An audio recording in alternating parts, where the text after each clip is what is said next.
नमस्कार बंधूंनो आणि भगिनींनो, मागच्या भागामध्ये आपण लग्नाचे नेमके कोणते वय व ते का हा एक वेगळा विषय जरा हाताळला. आता आजच्या भागामध्ये मनाचे अन्नमयत्व हा आपला विषय आहे.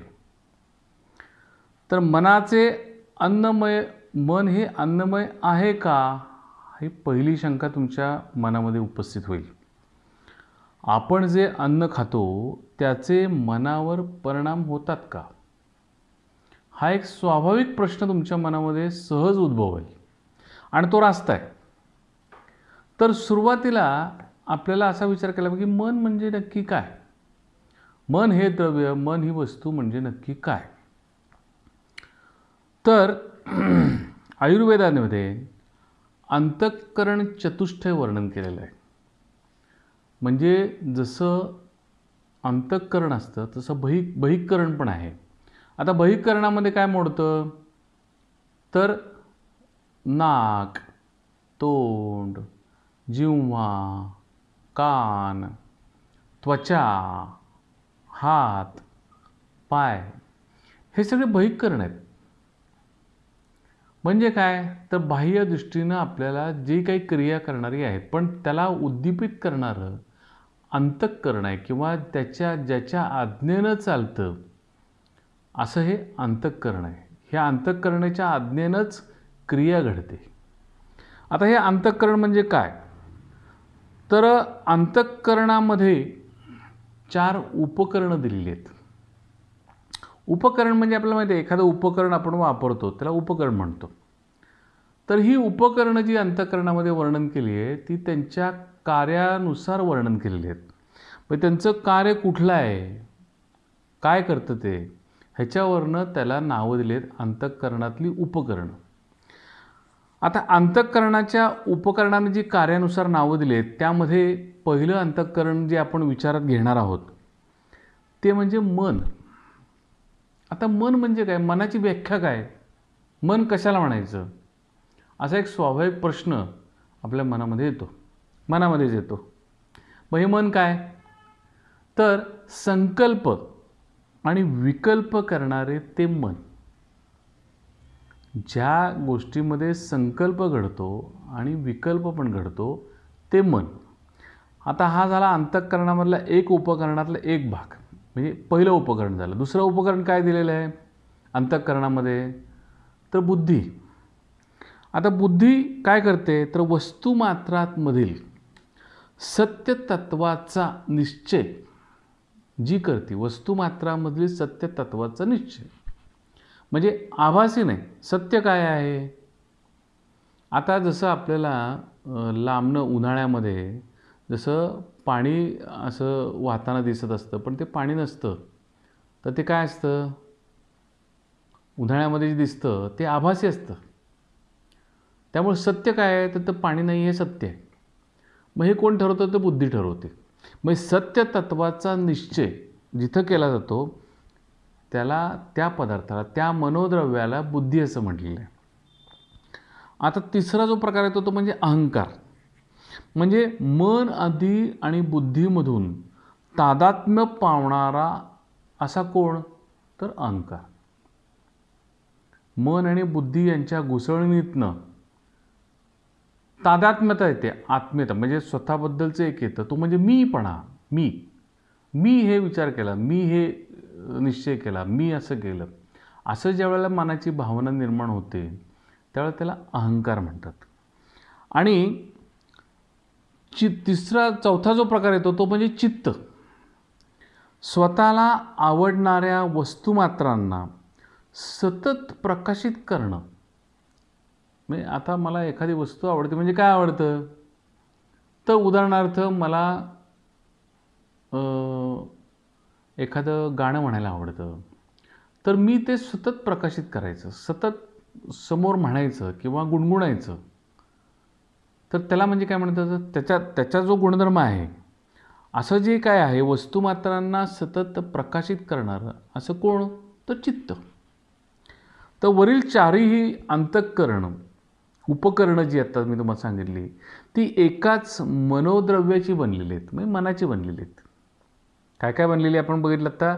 मन, बुद्धी, अहंकार आणि चित्त ही एकाच मनोद्रव्याची बनलेली अंतःकरण उपकरणं आहेत.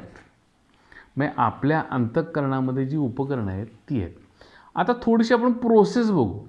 यांची प्रोसेस कशी आहे? तर पहिलं काय येतं आपल्या डोक्यात? विचार येतात. आता ह्या विचारात कुठल्या पद्धतीचे असतात विचार? तर शंकात्मक विचार असतात, निराशात्मक विचार असतात, गोंधळात्मक विचार असतात आणि विक्षेपात्मक सुद्धा विचार असतात. काही विधायक विचार असतात, काही विघातक विचार असतात.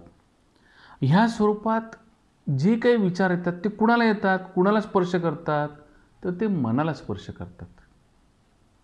मनामध्ये ते उद्दीपित होतात, मनामधनं प्रकट होतात आणि त्याच्यानंतर ते विचार कुठे जातात?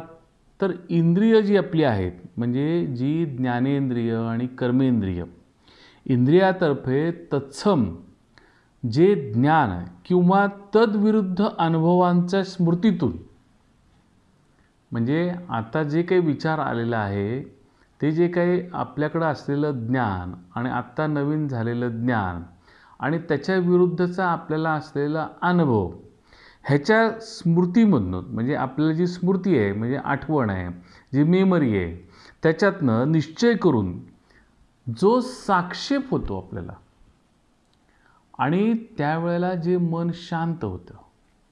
म्हणजे काय होतं? हे जे काही सगळे शंका, निराशा, गोंधळ, विक्षेप, विघातक विचार, हे सगळे जे काही विचार आहेत ह्यांची घुसळण झाल्यानंतर आपल्याला जी स्मृती असते किंवा नवीन जे ज्ञान कळलेलं आहे, आपल्याला अनुभूत जे ज्ञान आहे, त्याच्यामधनं आपण तारतम्य बुद्धीनं विचार करून ज्या वेळेला ते मन शांत होतं आणि मग आपल्याला साक्षेप होतो आणि ते मन शांत असताना जो साक्षेप होतो ते कुणाच्या मार्फत होतं? तर ते बुद्धीच्या मार्फत होतं. हे बुद्धीचं कार्य आहे. आता ह्याच्यानंतर काय होतं की आपण हे सगळ्या गोष्टीचं विवेचन केलं, मनातल्या मनात मन आणि बुद्धी यांची घुसळण करून साक्षेप काढला आणि मग काय? तर शंका कोणाची होती? माझीच. आकलन कोणी केलं? मीच. केलेल्या कल्पनाही कुणाच्या होत्या? माझ्याच. घेतलेला निर्णय कुणाचा होता? माझाच. आणि त्याला अहंकारी मन असं म्हणतात. म्हणजे तिथं तो अहंकार प्रकट होतो. म्हणजे ज्या वेळेला विचारांच्या तर्फे मन चाळवलं जातं, त्याच्यानंतर बुद्धीच्या चाळणीतनं जो साक्षेप घडला जातो आणि साक्षेपानंतर जे काही तयार होतं तो म्हणजे अहंकार. आता मन, बुद्धी आणि अहंकार यांच्यावर क्रीडा करणाऱ्या जाणीव तत्वास चित्त असं म्हणतात. आता हे जी 3 उपकरणं आहेत, मन, बुद्धी, अहंकार, ह्यांची आपल्या अंतःकरणामध्ये क्रीडा चालू असते. चक्क क्रीडा चालू असते. आपण जर साक्षी भावानं त्याच्याकडे जर बघितलं, एक सजग भाव ठेवून बघितलं, तर ही क्रीडा चालू असते सतत. आणि ही क्रीडा करणारं जे जाणीव तत्व आहे त्याला चित्त असं म्हणतात. म्हणजे आपल्याकडं जर जाणीव तत्व असेल तर त्याचा खूप फायदा माणसाला होतो. तुम्ही जे काय करताय त्याची जाणीव पाहिजे. मग त्याला काय म्हणायचं? चित्त. हा झाला अंतःकरण चतुष्टयाचा विचार. आता मन म्हणजे काय? एक साधारण कल्पना आली तर मनोद्रव्याचेच हे प्रकार आहेत हे तुमच्या लक्षात आलं. मन, बुद्धी, अहंकार आणि चित्त हे 4ही प्रकार मनोद्रव्याचेच आहेत, मनाचेच आहेत. फक्त कार्यानुसार त्याला व्याख्या वेगवेगळ्या किंवा त्याला नावं वेगवेगळी दिलेली आहेत.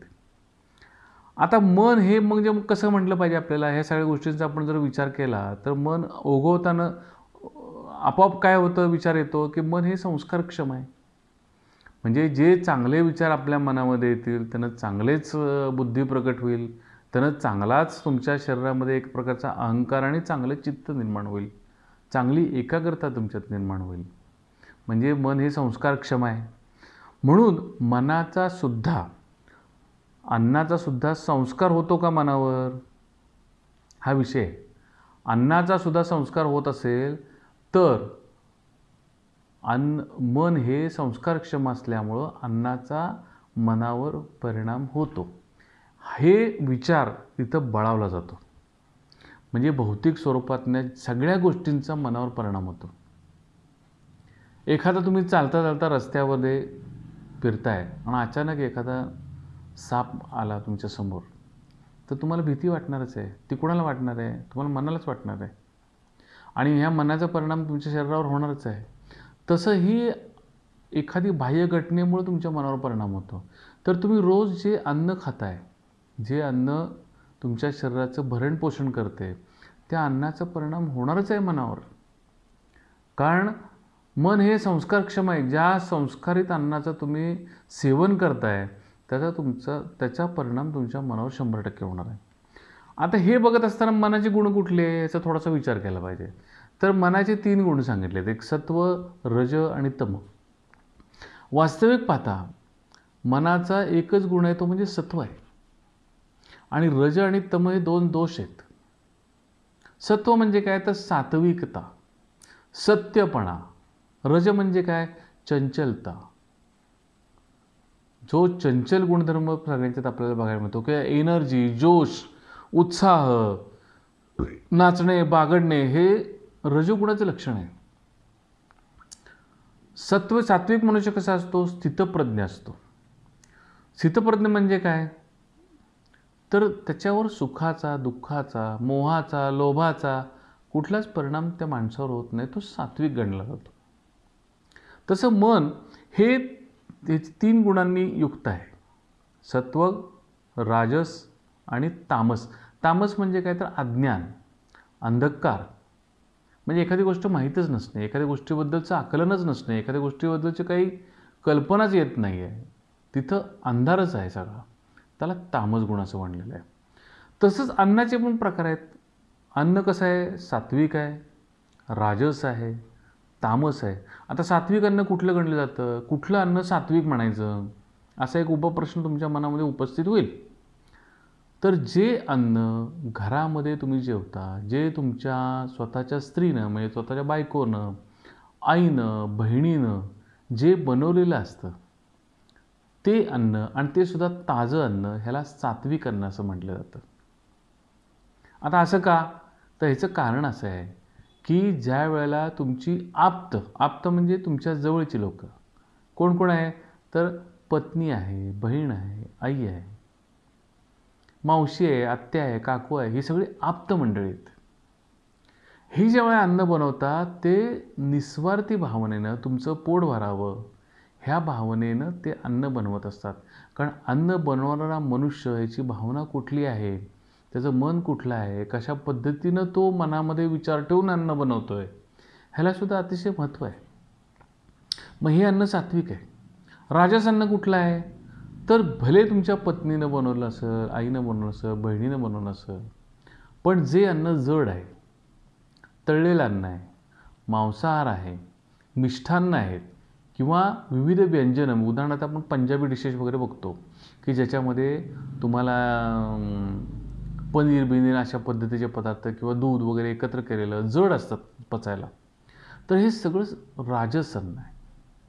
आणि तिसरा जो प्रकार आहे तो म्हणजे तामस अन्न. तामस अन्न म्हणजे काय तर शिळ अन्न. जे अन्न असंस्कारित आहेत ते सगळं तामस. असंस्कारित अन्न कुठे मिळतं तुम्हाला, तुम्ही पैसे देऊन जे बाजारातून विकत घेता ते असंस्कारित अन्न. कारण त्याच्यामध्ये संस्कार फक्त त्या जो बनवणार आहे त्याला काय असतं की मला इथनं 4 पैसे मिळावेत असेच संस्कार झालेले असतात. म्हणजे हॉटेलचं अन्न किंवा मिठाई केंद्रातलं अन्न किंवा कुठलंही बाहेरचं अन्न तुम्ही जे आणलं घरामध्ये आणि ते खाल्लं तर ते तामसिक अन्नामध्ये गणलं जातं. शीळ अन्न हे पूर्णतः तामसिक. म्हणजे जरी तुमच्या स्वतःच्या पत्नीनं बनवलेलं असेल, घरामध्ये बनवलेलं असेल आणि समजा एक दिवस उलटून गेला, दुसऱ्या दिवशी ते अन्न हे शिळं झालं म्हणजे ते तामसिक झालं. याचं कारण असं आहे की ज्या वेळेला अन्नाला 3 तास करून उलटून जातात त्यावेळेला ते अन्न शिळं बनतं. ते शिळं बनतं, शिळं म्हणजे का म्हणायचं शिळं त्याला तर ते पचायला अतिशय जड असतं. सुलभ पचन त्याचं होत नाही. आता मानवाची जी पचनक्षमता आहे आणि प्राण्यांची पचनक्षमता आहे ह्याच्यामध्ये बरंचसं अंतर आहे. त्यामुळे हे तामसिक अन्नामध्ये गणलं जातं. म्हणून मन हे अन्नमय आहे. अन्नावर जे संस्कार घडत आहेत तेच तुमच्या मनावर घडणार आहेत आणि जसा आहार तसंच तुमचं मन हे बनत जातं. ही प्रोसिजर कळत न कळत घडत असते. ह्यावर बोलण्यासारखं खूप आहे, पण आपल्याला काही वेळेच्या मर्यादा आहेत. धन्यवाद. आपण माझा व्हिडिओ ऐकला. हा व्हिडिओ आपण सर्वांना शेअर करा. तुम्हाला आवडला लाईक करा आणि माझ्या चॅनलला सबस्क्राईब करा. धन्यवाद.